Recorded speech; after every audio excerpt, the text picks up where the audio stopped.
Hello dears, कैसे हैं आप लोग। I hope so that all you must be good, fantastic, lovely होंगे भाई आप लोग और लाइफ में खूब सारा एंजॉय कर रहे होंगे। एंड भाई करिए भी, भाई पढ़ाई भी करिए साथ में, और बातें तो होती रहती हैं। हम अपने ज़्यादा बातों में वेस्ट नहीं करेंगे टाइम, क्योंकि मैं हर बार ही बोलता रहता हूँ, कुछ ना कुछ आप और मेरे बीच डिस्कशन होता रहता है। देखिए, लास्ट टाइम हमने जब जिस टॉपिक पर डिस्कस किया था ना, we were discussing about the launching speed of a projectile. हम एक प्रोजेक्टाइल कहने का अर्थ मैंने बताया भी था, जैसे अगर मैं किसी स्टोन को ले लूँ, मैं उसको प्रोजेक्ट करूँ, ठीक है ना। अब मोस्ट ऑफ जैसे हम किसी स्टोन को जब प्रोजेक्ट करते हैं वो कैसा शेप लेता है, मोस्टली पैराबोलिक पाथ ले लेता है, वो आपने इंटर में आप पढ़ चुके हैं।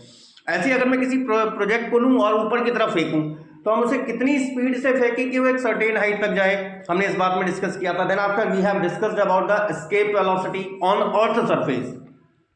हमने अर्थ सरफेस पर एस्केप वेलोसिटी को डिस्कस किया था। क्यों, और मैं ऐसा क्यों बोल रहा हूं, क्योंकि देखिए हर प्लैनेट के लिए एस्केप वेलोसिटी की वैल्यू अलग अलग है। जैसे हमारे यहाँ पर अलग है, हम अपने अर्थ जब सिस्टम की बात करें, अपने खुद के प्लैनेट की बात करें, तो यहाँ पर एस्केप वेलोसिटी अलग है। मून पर बात करेंगे वहाँ अलग है, सैटर्न पर बात करें वहाँ अलग है, मार्स पर बात करें वहाँ अलग है। तो ये डिपेंड करता है कि एस्केप वेलोसिटी अलग अलग जगहों पर अलग अलग होती है। और यहाँ पर जगह कहने का मेरा पर्पज क्या है, हम प्लैनेट्स की बात कर रहे हैं। ऐसा नहीं कि मैंने कह दिया कि जहाँ पर मैं खड़ा हूँ यहाँ अलग है और जहाँ बैठे वहाँ अलग है, ऐसा नहीं, क्योंकि we all are within the earth surface, हम सभी अर्थ सरफेस पर हैं। तो यहाँ पर अब देखिए, एक जो मोस्ट इंपॉर्टेंट क्वेश्चन इसमें पूछा जाता है ना, क्योंकि आज मेरा पर्टिकुलर टारगेट वही है इसी चीज़ को समझाना कि भाई आपने देखा होगा कि भाई जैसे जितने भी एस्ट्रोनॉट्स यहाँ से जाते हैं, जब हमारी अर्थ से ऊपर की तरफ जाते हैं, तो मून पर जा रहे हैं, चाहे मार्स पे इन्वेस्टिगेशन के लिए जा रहे हैं, तो वो वहाँ पर एक तो ढंग से ग्रेविटी फील नहीं कर पाते, पहली चीज़, ठीक है। और वहाँ पर उनको एटमॉस्फेयर नहीं मिलता। अपने साथ एक ऑक्सीजन सिलेंडर लेके चल रहे हैं ताकि वो ऑक्सीजन ले सकें, ठीक है ना। तो ऐसा क्यों भाई, कि भाई हमारे अर्थ पर तो एटमॉस्फेयर है, लेकिन मून पर एटमॉस्फेयर नहीं है। वही टॉपिक मैंने आज यहां पर हेडिंग में डाला कि absence of atmosphere around the moon, कि मून पर एटमॉस्फेयर क्यों नहीं है। आ रही बात क्लियर। देखिए एक्चुअली अगर हम बात करें ना, तो अर्थ मून एक टाइम पर अर्थ का ही एक पार्ट हुआ करता था। It was a part of earth at कुछ सालों पहले, या कई अरब साल पहले या खरब साल पहले रहा होगा ऐसा कि ये पार्ट ही था, फिर ये अलग हुआ ठीक है ना। जब ये पार्ट रहा होगा, इसका मतलब उस समय तो अर्थ के साथ ही अटैच था ना ये मून, तो उस समय तो एटमॉस्फेयर था। जब यहां से अलग हुआ तो एटमॉस्फेयर लेके गया अपने साथ, लेकिन आज वहां पर एटमॉस्फेयर अवेलेबल नहीं है, लेकिन हमारी अर्थ पर तो है। ऐसा क्यों, तो देखिए इस चीज को पहले समझ लीजिए, उसके बाद हम फिर इसको थोड़ा सा डिस्क्राइब भी करेंगे। हमने जब कल रीड किया था, जो एस्केप वेलोसिटी होती है, escape velocity on earth surface, on earth surface, इसको हम क्या लिख रहे थे, v escape velocity under root 2g, g क्या था, ग्रेविटेशनल एक्सेलरेशन ऑन अर्थ पर ग्रेविटेशनल एक्सेलरेशन है, और re, और ये re क्या थी, रेडियस ऑफ अर्थ। और जब हमने इस चीज को कैलकुलेट किया था ना last time, it was near about 11.2 kilometre per second. इतनी हमारी एस्केप वेलोसिटी कहां पर, अर्थ सरफेस पर। मतलब अर्थ से अगर किसी भी पार्टिकल को या किसी भी ऑब्जेक्ट को अर्थ के ग्रेविटेशन फील्ड को छोड़ के बाहर निकलना है, इज दैट क्लियर, अर्थ के ग्रेविटेशन फील्ड को छोड़ के उसे बाहर निकलना है, तो उसे एटलीस्ट 1 सेकेंड में 11.2 किलोमीटर की डिस्टेंस को उसको ट्रैवल करना पड़ेगा, अदरवाइज वो ऑब्जेक्ट कभी भी अर्थ सरफेस को छोड़ के बाहर नहीं निकल सकता, ठीक है। और अगर हम अपने अर्थ सरफेस पर बात करें, हमारी अर्थ सरफेस पर अगर मैं मैक्सिमम टेम्परेचर आपको, अगर मैं 500 K की भी अगर मैं बात करूं ना, 500 केल्विन, इस टेम्परेचर की बात करूं, और सबसे लाइटेस्ट मॉलिक्यूल्स, लाइकवाइज जैसे हम हाइड्रोजन की बात करें, हम अगर हाइड्रोजन मॉलिक्यूल्स की बात कर रहे हैं, इनकी जो एवरेज जो थर्मल वेलोसिटी होती है, एवरेज जो थर्मल वेलोसिटी है इनकी एवरेज थर्मल वेलोसिटी इस 500 केल्विन पर। और कैसा मॉलिक्यूल है, वेरी लाइटेस्ट, हाइड्रोजन बहुत हल्का मॉलिक्यूल होता है, इस पर भी इनकी एवरेज जो थर्मल वेलोसिटी होती है ये लगभग 2.5 किलोमीटर पर सेकेंड होती है। मतलब इस वेलोसिटी से ऊपर वेलोसिटी से ट्रैवल नहीं कर पाते इतने हाई टेम्परेचर पर भी। इसका मतलब किसी भी कंडीशन में ये अर्थ की सरफेस को छोड़ के तो बाहर नहीं जा पाएंगे। इसीलिए हमारे यहाँ एटमॉस्फेयर है, हाइड्रोजन भी है, हीलियम भी है, कार्बन डाइऑक्साइड भी है, नाइट्रोजन भी है, ऑक्सीजन भी है, सारे मॉलिक्यूल्स, हैवियर एटम तो सारे एग्जिस्ट कर रहे हैं। क्योंकि अभी मैंने किस मॉलिक्यूल की बात करी थी, लाइटेस्ट मॉलिक्यूल की बात करी थी। तो लाइटेस्ट मॉलिक्यूल जब इतने हाई टेम्परेचर पर भी मैक्सिमम एवरेज जो थर्मल वेलोसिटी कंटेन कर रहा है दैट इज 2.5 किलोमीटर सेकेंड, मतलब ये हल्के से हल्का मॉलिक्यूल भी इतना काइनेटिक एनर्जी बढ़ाने के बाद भी इससे ऊपर की वेलोसिटी कंटेन नहीं कर पा रहा, तो ये हमारे एटमॉस्फेयर को छोड़ के बाहर नहीं जा पाएगा। इसका मतलब हमारी धरती के अंदर तो एटमॉस्फेयर एग्जिस्ट कर रहा है। लेकिन अगर हम बात करें मून की, फॉर मून अगर हम एस्केप वेलोसिटी की बात करें, एस्केप वेलोसिटी, अब यहां पर एस्केप वेलोसिटी कैसे देंगे, मैं नीचे से m लिख रहा हूं, m stand for moon, it will be 2 g gravitational acceleration on the moon and radius of the moon. देखो सेम वैसा ही एक्सप्रेशन लिखा। अच्छा, अब यहां पर जो g की वैल्यू है, ठीक है ना, हमारे पास जो अवेलेबल डेटा है, जो gravitational acceleration of the moon होता है ना, वो अर्थ ग्रेविटेशन के कंपैरिजन में लगभग 1/6 टाइम्स होता है। मतलब हमारे अर्थ ग्रेविटेशन का 9.8 मीटर पर सेकंड स्क्वायर हमारे अर्थ पर है, जी की वैल्यू, उसका लगभग 1.6 टाइम्स होता है ग्रेविटेशनल एक्सेलरेशन कहां, मून पर।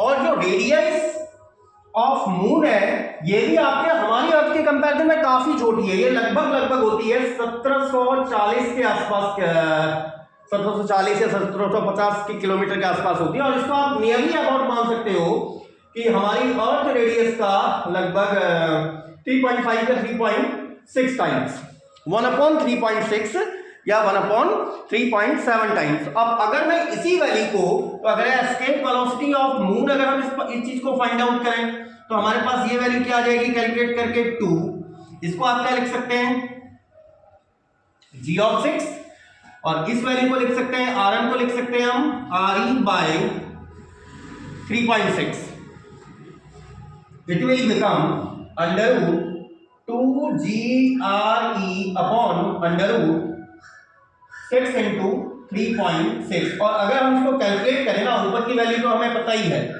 ऊपर की वैल्यू तो we are totally aware about that. ये हमारे पास कितनी थी 11.2 किलोमीटर और सेकेंड, और डिवीजन में आ गया √6 into 3.6। अगर हम इसको जब लगभग कैलकुलेट करते हैं, इट इज नियरली अबाउट 2.39 या फिर नियरली कह सकते हैं आप 2.40 किलोमीटर और सेकेंड।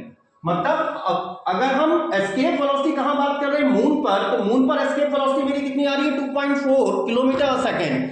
इसका मतलब क्या हुआ, मून पर अगर किसी मॉलिक्यूल को अगर मून की सरफेस से बाहर निकलना है, मून के ग्रेविटेशन फील्ड से बाहर निकलना है, तो उसको केवल कितनी वेलोसिटी की रिक्वायरमेंट रहेगी, नियरली 2.4 किलोमीटर सेकेंड, एक सेकेंड में 2.4 किलोमीटर। और मून पर जो टेम्परेचर अवेलेबल है ना, वहां पर लाइटेस्ट से लाइटेस्ट मॉलिक्यूल भी इससे ज्यादा थर्मल वेलोसिटी कंटेन करते हैं, लाइटेस्ट से लाइटेस्ट मॉलिक्यूल भी इससे ज्यादा वेलोसिटी कंटेन करते हैं। तो इसका मतलब वो मून पर टिकेंगे ही नहीं, और मून पर अगर वो टिकेंगे नहीं, इसका मतलब देयर इज नो एटमॉस्फेयर, तो वहां पर कोई एटमॉस्फेयर एग्जिस्ट करेगा ही नहीं। क्यों कि जो और क्योंकि हम बात करते हैं कि लाइटेस्ट मॉलिक्यूल की, क्योंकि लाइटेस्ट से लाइटेस्ट मॉलिक्यूल भी इससे ज्यादा वेलोसिटी कंटेन कर रहे हैं वहां के टेम्परेचर पर।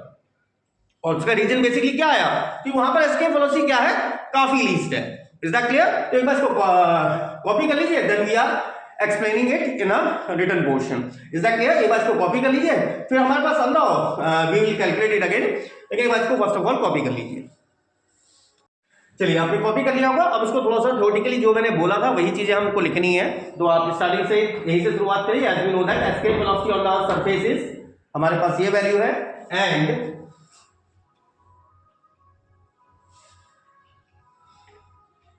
at a highest temperature, at a highest temperature nearly 500 K, the lightest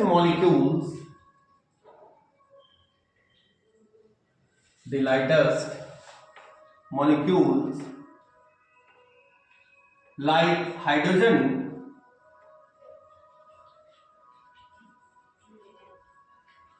has average thermal velocity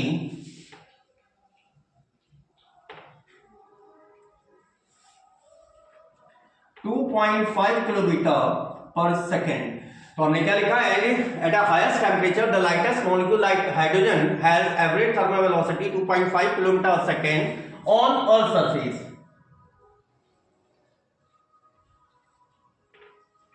Due to which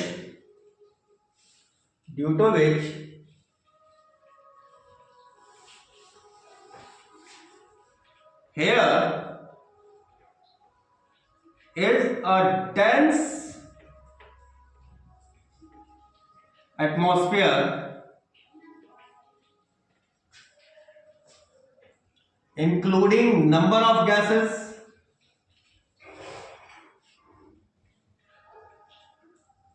भाई उसमें मैंने आपको बताया था like oxygen, nitrogen, carbon dioxide etcetera, कई सारी गैसेस हैं।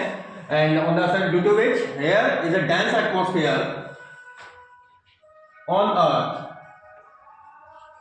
बट लेकिन मून पर क्यों नहीं था? क्योंकि मून पर जो ग्रेविटेशन की वैल्यू थी, जी की वैल्यू कितनी थी? अर्थ ग्रेविटेशन का 1/6 टाइम्स, और रेडियस क्या थी? अर्थ की रेडियस का लगभग 1/6 टाइम्स थी। तो आप यहां पर क्या लिख सकते हैं? But the radii of moon and gravitational acceleration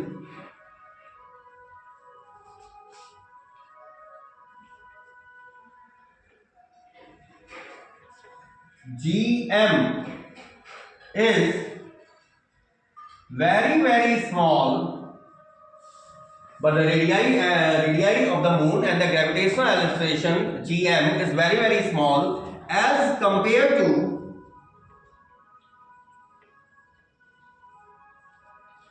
the earth, and it is भाई GM की वैल्यू क्या थी? GM हमारा था नियरली G/6 एंड RM की वैल्यू थी, इट इज नियरली अर्थ की रेडियस का 1/3.6 times.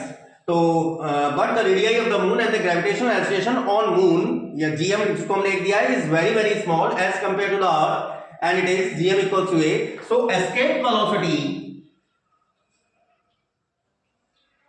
Escape velocity on moon, तो मून पर एस्केप वेलोसिटी हमारी क्या जाएगी? VE on moon. ये मैंने अभी थोड़े पहले भी हमने इस चीज को लिखा था 2 GM and RM, and it can be written as √2। GM को लिख सकते हैं आप G/6, इसको लिख सकते हैं RE/3.6, ये वैल्यू आ गई √2GRE एंड अपॉन में √6 into 3.6, that is 11.2 kilometer a second upon में √6 into 3.6, and which is nearly equals to 2.40 kilometre per second. तो ये क्या है? which is very least, which is very least as compared to the escape velocity on Earth surface। तो एक बार first of all इसको copy कर लीजिए, then after फिर आगे का हम उसको थ्योरेटिकल पोर्शन इसका कंप्लीट कर लेते हैं। तो एस्केप वेलोसिटी ऑन मून हमारे पास आई थी 2.40, जो मैंने आपको क्या बोला था कि which is very least as compare to the escape velocity on earth surface. और with this least value of earth escape velocity, वहां पर मैंने आपको क्या बताया था कि मून पर जो टेम्परेचर अवेलेबल है, उस टेम्परेचर पर वहां पर ऐसा हमारे पास अवेलेबल कोई भी मॉलिक्यूल नहीं है जिसकी थर्मल वेलोसिटी इससे ऊपर ना हो। मतलब वो सारे मॉलिक्यूल की एवरेज थर्मल वेलोसिटी ही इससे ज्यादा है, इसलिए वो क्या कर जा रहे हैं? मून के ग्रेविटेशन फील्ड को छोड़ के बाहर निकल जा रहे हैं। बस इसी बात को और लिख लीजिए। and at the temperature of moon,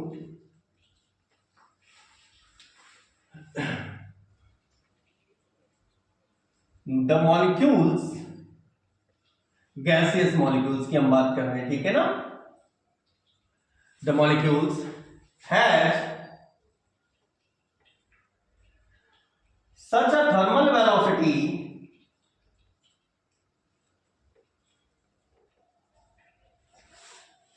the heaviest molecules at the temperature of moon, the heaviest molecules,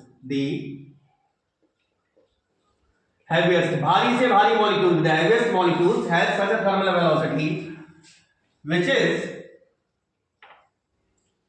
greater than 2.40 kilometre at second. अब अगर हैवीएस्ट मॉलिक्यूल का भी अगर इतनी थर्मल वेलोसिटी है जो 2.4 किलोमीटर से ऊपर है, देन डेफिनेटली वो वहां पर रुकने वाले तो है नहीं, वो उसके ग्रेविटेशन को छोड़ के बाहर चले जाएंगे। Due to which no gaseous molecule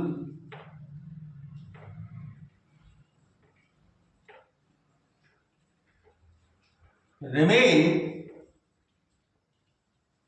on moon surface and hence there is no atmosphere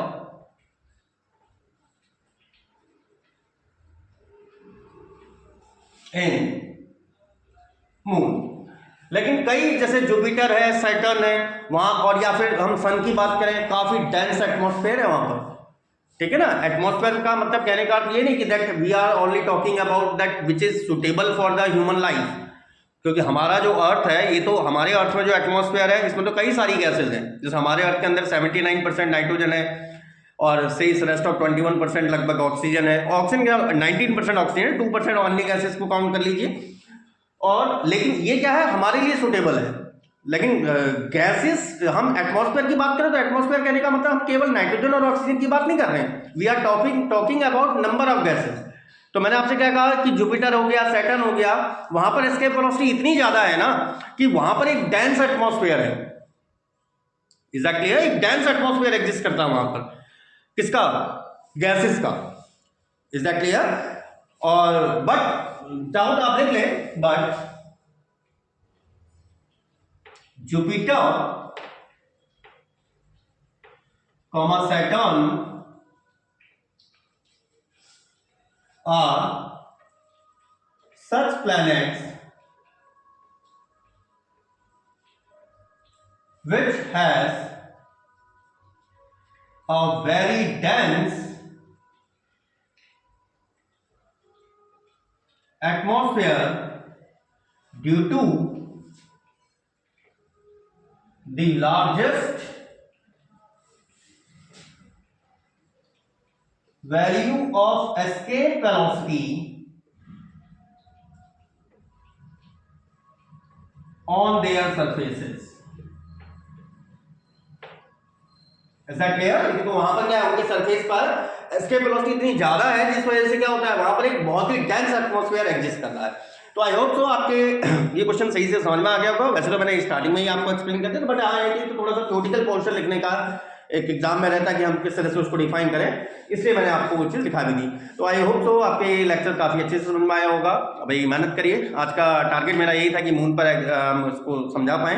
next हम लेके चलेंगे सेंट्रल फोर्सेज और प्लस पार्टिकल जब मूव कर रहा है, रोटेशन मोशन में कर रहा है, तो कौन कौन से वेलोसिटी वो कंटेन करता है या एक्सेलरेशन उसके कितने कंपोनेंट में टूटते हैं। Then after we will discuss about Kepler's law, क्योंकि केपलर्स लॉ आपके सिलेबस में है, ठीक है ना। लेकिन केपलर्स लॉ से पहले आपको ये जानना जरूरी है कि एक्सेलरेशन जब बॉडी मेरी मूव करती है किसी भी सिस्टम के अराउंड, ठीक है ना, किसी भी पार्टिकल को अगर मैं फोकस में मान लूँ या सेंटर पर मान लूँ, उसके अराउंड चाहे सर्कुलर वे में मोशन कर रही है या इलिप्टिकल वे में मोशन कर रही है, तो वेलोसिटी कंपोनेंट दो भागों में टूट जाता है, ठीक है ना। ऐसे एक्सेलरेशन भी दो भागों में टूट जाता है।